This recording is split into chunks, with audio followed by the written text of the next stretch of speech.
Welcome to Suman TV. జనరల్గా one part రెసిపీలు చేసుకుంటూ ఉంటామండి. మనం ఒకే గిన్నెతో పదార్థం అయిపోవాలి ఒక్కొక్కరితో. వన్ పార్ట్కి పైన ఏదో చిన్న తాలింపు ఏదో వేయాల్సి వస్తాం కదా. అయితే పప్పు కిచిడీలు, తర్వాత పప్పు పొంగలి, ఈ రెండు చాలా తేలిగ్గా అరుగుతాయి, సులువుగా ఉంటాయి, అమ్మగా ఉంటాయి, హాయిగా వెళ్ళిపోతాయి. అయితే మనం పొంగల్ చేసేది బియ్యము పెసరపప్పుతోటి కదా. వెణ్పొంగలి, కట్టె పొంగలి అంటాం, పప్పు పొంగలి, మిరియం పొంగలి, బోల్డ్ పేర్లు ఉన్నాయి దాన్ని. కిచిడీకేమో అందులో కొంచెం ఆకుకూర అవి వేయాలి, వంకాయలు అవి వేయాలి, లూజ్గా చేసుకోవాలి, రకరకాలు. ఈ రెండింటిని కలిపి పప్పు పొంగలి విత్ కిచిడీ ఎఫెక్ట్ అలా చేసి చూద్దాం. చాలా సింపుల్, ఈజీయే. అన్నం వండేసుకోవాలి ముందు. ఒక కప్పు పెసరపప్పు తీసుకున్నాం అనుకోండి, 2 కప్పుల బియ్యం, పెసరపప్పు బియ్యం. ఒకవేళ మీకు పెసరపప్పు సూట్ కాదు, మీరు కందిపప్పుతో చేసుకోగలిగితే కందిపప్పుతో కూడా చేసుకోవచ్చండి, చాలా బాగుంటుంది అది కూడా. అయితే రాత్రిపూట తినడానికి కందిపప్పు కొంచెం హెవీ ఫీల్ ఉంటుంది కాబట్టి మనం పెసరపప్పుతో చేసుకుంటే ఈజీగా ఉంటుంది. కావాలంటే చాయిస్ మీదే. రెండింటిని, పప్పుని బియ్యాన్ని శుభ్రంగా కడిగేసి, ఆ 2 కలిపి 3 కప్పులు అయినాయి కదా, మనం 1కి 3 కాకుండా 2 కంటే కొంచెం ఎక్కువ 7-7.5 నీళ్ళు పోస్తే సరిపోతుంది. నీళ్ళు పోసేసి కుక్కర్ పెట్టేద్దాం. ముందు బియ్యము పప్పు కడిగేసాను, కుక్కర్లో పెట్టేయండి, చాలా హాయిగా అయిపోతుంది. పప్పు బియ్యం ఒకసారి చక్కగా కలిపేసి ఇందులో మనం పసుపు వేసుకుంటే సరిపోతుంది. ఉప్పు వేయాల్సిన పని లేదు, తర్వాత వేసుకుంటాం. ఒక చిటికెడు పసుపు వేద్దాము. ఒక చిటిక పసుపు వేసి, 1కి నేను మొత్తం ఎన్ని వేసానంటే 7.5 నీళ్ళు పోసాను. 3 పదార్థానికి 7.5 వేసాను అనమాట. స్టవ్ ఆన్ చేద్దాము.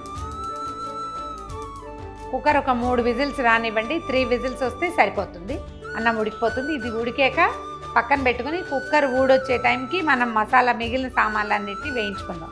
దీంట్లో జనరల్గా ఏం వేసుకోవచ్చు అంటే, ఏ కూర ఉంటే ఆ కూర వేసేసుకోవచ్చు అండి, కొంచెం అన్నంలోకి కలిసేవి. కాకరకాయలు, దొండకాయలు అవి కాదు. ఒక క్యారెట్, తర్వాత ఏమో ఉంటే ఒక ఆలుగడ్డ, కాసిన బీన్స్ ఉంటే అవి, మన దగ్గర బఠానీలు ఫ్రిడ్జ్లో ఉంటే అవి కూడా వేసుకోవచ్చు. కాసిన జీడిపప్పులు, పల్లీలు అలాంటివి వేసుకోవచ్చు. తర్వాత ఏమో క్యాబేజ్ ఉంటే ఓ చిన్న క్యాబేజ్ వేసుకోవచ్చు. క్యాలీఫ్లవర్ ఉంటే అది కూడా వేసుకోవచ్చు. హెవీగా అవుతుంది, ఇంకా కొంచెం ఏమిటంటే వెజ్ రిచ్గా అవుతుంది.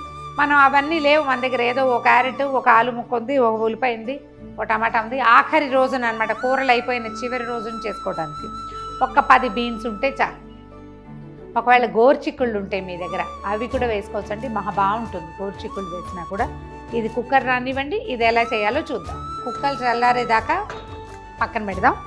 ఈ లోపల మనం పెట్టుకున్న కూర ముక్కల్ని వేయించేసుకుందాం. స్టవ్ వెలిగించండి, కొంచెం పెద్దదే పెట్టుకోండి, ఎందుకంటే ఈ అన్నాన్ని మనం ఇందులోకి షిఫ్ట్ చేస్తాం కాబట్టి. కిచిడీలు, ఈ పప్పు పొంగలు, పెసరపప్పు కాంబినేషన్కి నెయ్యి వేస్తే చాలా బాగుంటుందండి. మీ ఓపికను బట్టి ఒకవేళ అవకాశం ఉంటే కొంచెం నెయ్యి వేసుకోండి. నూనె కాగంగానే ఒక చిన్న స్పూన్ మిరియాలు వేయండి. మిరియాలు కనిపించకుండా ఉండాలంటే మీరు పొడి వేసుకోండి, కానీ మిరియం వేస్తేనే బాగుంటుంది పొడి కంటే.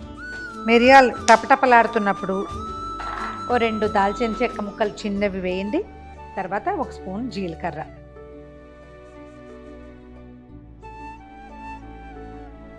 టపటపలాడుతున్నాయి. జీడిపప్పు కానీ పల్లీలు కానీ వేయదలుచుకుంటే ఇప్పుడు వేసేసుకోవచ్చు.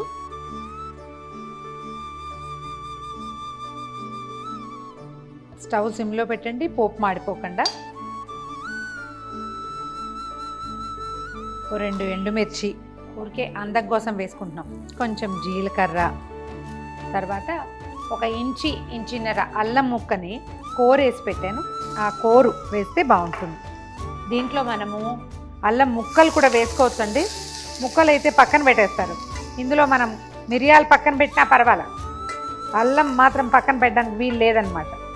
ఓకే, ఇప్పుడు ఓ 2 రెబ్బల కరివేపాకు, తర్వాత కట్ చేసి పెట్టుకున్న క్యారెట్, బీన్స్ వేసేసి ఒకసారి మొత్తం కలిపి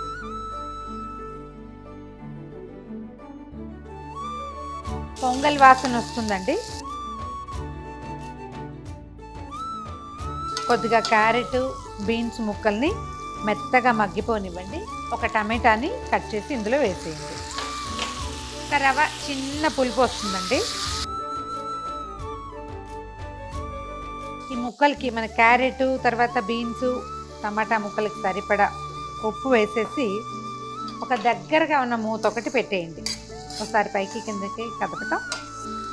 తొందరగా ఉడికిపోవటానికి అనమాట. ఒక 5 నిమిషాలు కనుక దీన్ని ఇట్లా మగ్గనిచ్చామంటే మొత్తం ముక్కలు మెత్తగా అయిపోతాయి.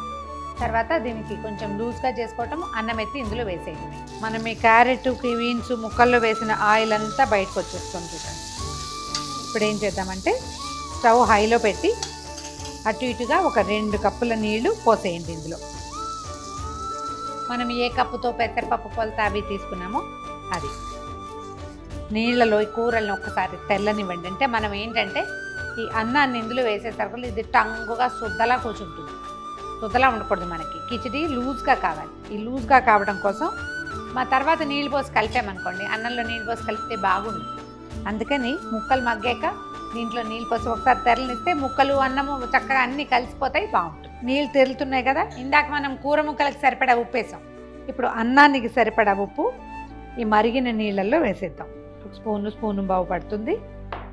ఇప్పుడు ఏం చేద్దామంటే వండి ఉంచుకున్న పెసరపప్పు అన్నాన్ని ఇందులో కలిపేద్దాం.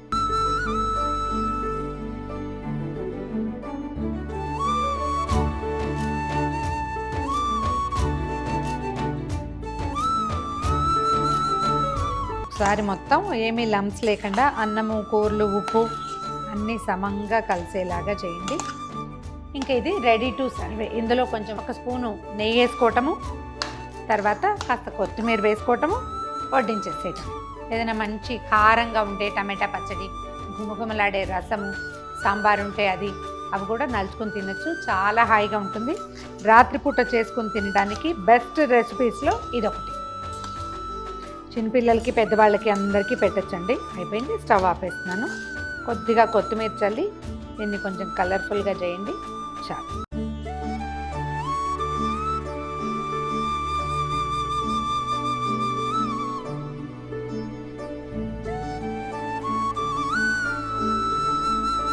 సుమన్ టీవీలో మీ పర్సనల్ అండ్ బిజినెస్ ప్రమోషన్స్ కోసం కింది నెంబర్కి కాంటాక్ట్ చేయండి.